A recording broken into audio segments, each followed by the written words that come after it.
Subscribe करंतु एबे हम चैनल को आउ प्रेस करंतु बेल आइकन को जहा द्वारा लेटेस्ट वीडियो रो नोटिफिकेशन आपण माननकु सर्वप्रथमे मिलिबो। नमस्कार बंधुगण आपण माननकु आम यूट्यूब चैनल को स्वागत। बंधुगण जानिबा आगामी ए 2 दिन अर्थात आगामी 48 घंटार स्थिति आपणक पई किपरि रहिबो, केउ सब जिनिस रे आपणकु फायदा हेबो, केउ सब जिनिस रे आपणकु सावधानता अवलंबन करबाकू पड़िबो, आपणकर लव लाइफ किपरि रहिबो, आपणक क्यारियर किपरि रहिबो, बिजनेस आउ व्यापार किपरि रहिबो एवं ता सहित स्वास्थ्यर किछि महत्वपूर्ण इनफॉरमेशन विषय मध्ये आमे आपण मानकु विस्तार पूर्वक भाबे कहिबु। आ वीडियो शेष रे आमे आपण मानकु किछि उपाय विषय मध्ये कहिबु, जहा द्वारा आपण ए दिन को आहुरी अधिक भलो आ मंगलदायक साब्यस्त करि परिबे। आगो को वीडियो आरंभ करिबा पूर्वरु हमर आपणकु रिक्वेस्ट कि जदि आपण चैनल रे नुआ करि आछंती तो चैनल को सब्सक्राइब करंतु, सांगरे नोटिफिकेशन बेल को मध्ये ऑन करंतु, जहाद्वारा समय समय सह नुआ नुआ भिडियोर नोटिफिकेशन आपणक पाखरे पहुँची जिवो।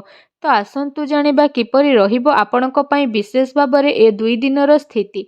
जदि विशेष भाबरे आमे आपणकु सबुठारु प्रथमे कहिबु कि कोन आपणक पई सतरे ए 2 दिनरे विशेष भाबरे पॉजिटिव रहिबा पई जाउछि।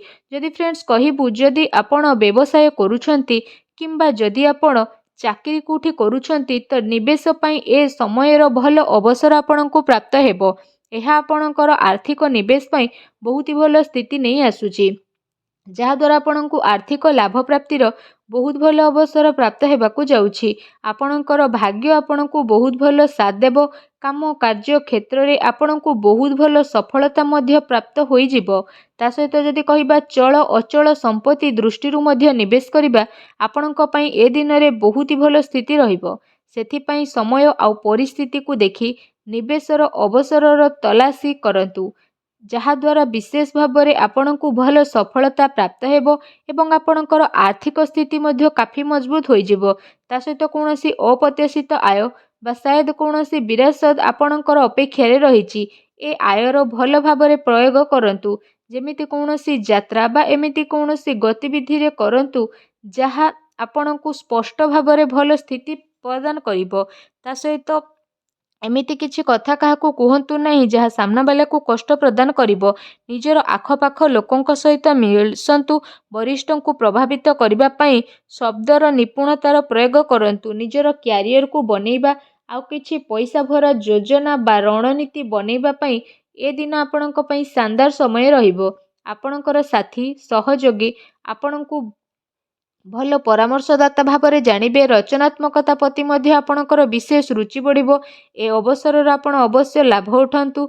नुआ भावरे काम करिबार मौका मध्य आपणक हाथरु जीवाकू दियंतु नहीं। निज रचनात्मकतारे निज घर को खूबसूरत बनेकी रखंतु। निजर कार्य क्षमतारे अन्य को आपण प्रभावित मध्य करिबे एवं कार्य क्षेत्र रे लाभर विशेष जोग रहिछि। आकस्मिक धन लाभ मध्य आपणको विशेष रूप रे होई जिवो। ता सहित जदि कहिबा आपणक पई कोन नेगेटिव रहिबो कि घरेलू समस्या को दूर करिबारे आपणकर घरेलू विकासर संभव रहिछि। अन्यथा प्रोब्लेम आपणकर बढ़ी पारे। निज काम उपरे भरोसा करंतु। निजर घर परिवार सदस्यों उपरे भरोसा करंतु। कोनोसी अन्य व्यक्ति उपरे भरोसा करंतु नहीं, अन्यथा प्रोब्लेम उत्पन्न होई पारे। ता सहित जदि कहिबा पारिवारिक स्थिति चिंतापूर्ण मध्य होई जिवो, जेउ कारण पई घरे छोट मोट प्रोब्लेम रो माहौल रहिबो। सेति पई घर परिवार रे आपसिक सामंजस्य बनेई रखिबार विशेष आवश्यकता रहिछि। अर्थात जणे आ जण को भरोसा करी सब कार्य को करि नियंतु।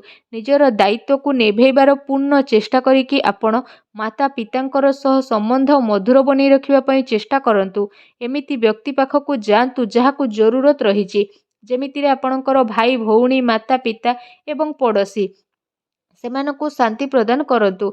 ए समय रे सांसारिक आ व्यवहारिक मामला उपरे ध्यान केंद्रित करिबार नोह, बरं निजर दृष्टि कोण को बदलैबा एवं नुआ विचार को भावना देबार स्थिति आसीछि।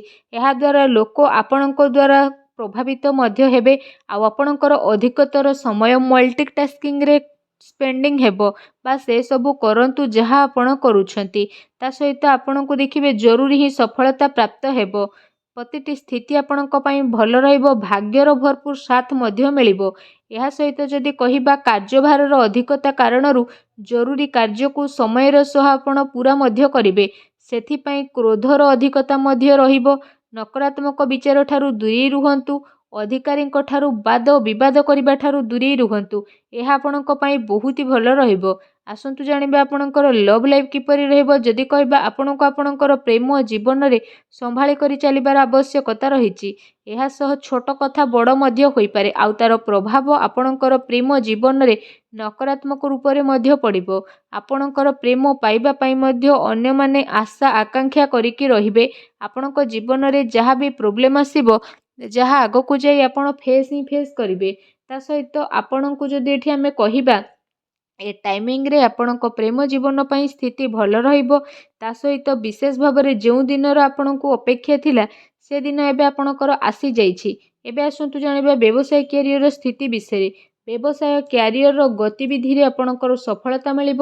କାରବାରରେ ଧନଲାଭର ବିଶେଷ ଭାବରେ ସ୍ଥିତି ଭଲ ରହୁଛି।